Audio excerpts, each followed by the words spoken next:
and namaskar. Namaskar, sir. See, you all are coming today after the holiday of yesterday, that was 2nd of October. And 2nd of October, we all know that we celebrate it as Gandhi जयंती गांधी जयंती बोलो Gandhi Jayanti, Dussehra Dashera this year. And one more thing, one more important day, 2nd अक्टूबर को और क्या होता है? गांधी जयंती आपने बता दिया, दशहरा इस बार था आपने बता दिया, और 2nd अक्टूबर को क्या होता है? लाल बहादुर शास्त्री जयंती। क्या होती है? लाल बहादुर शास्त्री जयंती। देखिए, गांधी जयंती के बारे में तो हम सभी जानते हैं, क्योंकि गांधी जी की ये जो जयंती है ना केवल हमारी कंट्री में बल्कि ऑल ओवर द वर्ल्ड भी सेलिब्रेट करी जाती है as international day of non violence.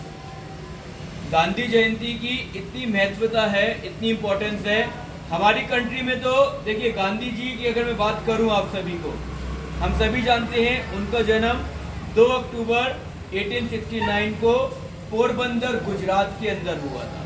कहाँ पे हुआ था? पोरबंदर गुजरात। और उन्होंने स्टार्टिंग से ही, उनके पापा जो थे वो अच्छी खासी पोजीशन के ऊपर थे, दीवान थे।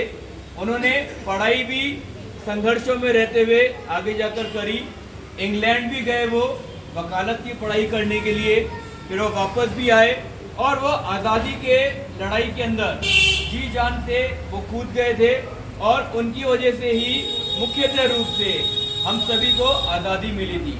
बहुत सारे फ्रीडम फाइटर्स थे, उसमें महात्मा गांधी जी जो थे वो अहिंसा, नॉन वायलेंस के हथियार को लेकर आगे चलते थे। अहिंसा का उनका मेन हथियार था नॉन वायलेंस, कि हम सामने वाले को किस तरीके से बिना हाथ उठाए ज़्यादा हम उनको हरा सके। तो नॉन वायलेंस की बात के ऊपर ही इंटरनेशनल लेवल के ऊपर भी international day of non violence भी हम सेलिब्रेट करते हैं। और उनको फादर ऑफ द नेशन के नाम से भी जाना जाता है, यानी राष्ट्रपिता। ये हम सभी महात्मा गांधी जी के बारे में जानते हैं। 78 वर्ष तक वो जिए थे, 78 साल तक वो जिए, और उन्होंने इंडिया की आज़ादी में मेन अपनी भूमिका निभाई एज द फ्रीडम फाइटर। बहुतों को उन्होंने अपने विचारों से लाभान्वित भी किया, और बहुत अच्छी तरीके से आज हम जो आज़ाद भारत में हैं उसका एक श्रेय मुख्य रूप से महात्मा गांधी जी को भी जाता है। इसलिए 2 अक्टूबर को राष्ट्रीय अवकाश के रूप में भी जानते हैं। राष्ट्रीय अवकाश में नेशनल हॉलीडे, एक तो 15 अगस्त होता है, एक 26 जनवरी होता है, और एक 2 अक्टूबर भी होता है। आई बात समझ में?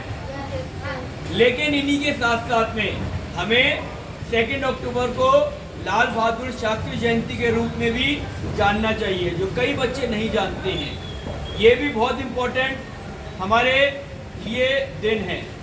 लाल बहादुर शास्त्री जी हमारी इंडिया के 2nd प्राइम मिनिस्टर थे। कौन थे? Prime minister. 2nd prime minister कौन थे? Second prime minister. 2nd prime minister. कद काठी में, दिखने में बहुत छोटी हाइट के थे वो, केवल 5 फुट 2 इंच उनकी हाइट थी। जैसे लाला लाजपत राय आप बने थे, आप खड़े होइए एक बारी, हाँ ये प्लीज स्टैंड अप। देखिए जितनी लगभग इनकी हाइट है ना, इतनी ही हाइट लाल बहादुर शास्त्री जी की भी थी, 5 फुट 2 इंच। आपसे थोड़े से लंबे थे वो। बैठ जाइए, तालियां बजाइए इनके लिए। बहुत अच्छी इन्होंने एक्टिंग करी थी, जोर से क्लैपिंग करिए, कम ऑन, ये बहुत अच्छी बेटा आपने एक्टिंग करी थी जो लाला लाजपत राय बने थे। और लाल बहादुर शास्त्री जी की हाइट भी बहुत कम थी, 5 फुट 2 इंच थी। 1904 के अंदर उनका जन्म हुआ था। आ रही बात समझ में? Yes sir. 1904 में उनका जन्म हुआ था। उनके पिताजी एक शिक्षक थे, टीचर थे, लेकिन एक टीचर होने के नाते उनके अंदर जो गुण थे वो शुरू से ही थे। उनके पापा भी उनको सिखाते थे अच्छी अच्छी बातें, उनकी मम्मी भी बहुत धार्मिक थी, उनको अच्छी अच्छी बातें सिखाया करती थी। और 1904 में जब उनका जन्म हुआ, जब वो 60 साल के हो गए थे 1964 में, तब वो भारत के प्रधानमंत्री बने। यानी आप देखिए 60 इयर्स में ही इंडिया के वो सेकंड प्राइम मिनिस्टर बन गए थे। 1965 के अंदर इंडिया पाकिस्तान की लड़ाई हुई थी। किसकी लड़ाई हुई थी? इंडिया पाकिस्तान की। इंडिया पाकिस्तान की पहली लड़ाई हुई थी। अभी हम लोग जो सब देख रहे हैं, इंडिया पाकिस्तान की बीच में भी वॉर चली थी, राइट, ऑपरेशन सिंदूर जिसका नाम था। तो 1965 में इंडिया पाकिस्तान की पहली लड़ाई हुई थी। तब उनकी लीडरशिप किन्होंने करी?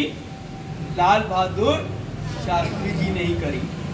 और उस टाइम पे उन्होंने एक बहुत बुलंद नारा दिया था, जो आप लोग और हम सब लगाते हैं ना, जय जवान जय किसान। जय जवान जय किसान। ये नारा भी लाल बहादुर शास्त्री जी ने ही दिया था। और क्यों दिया था?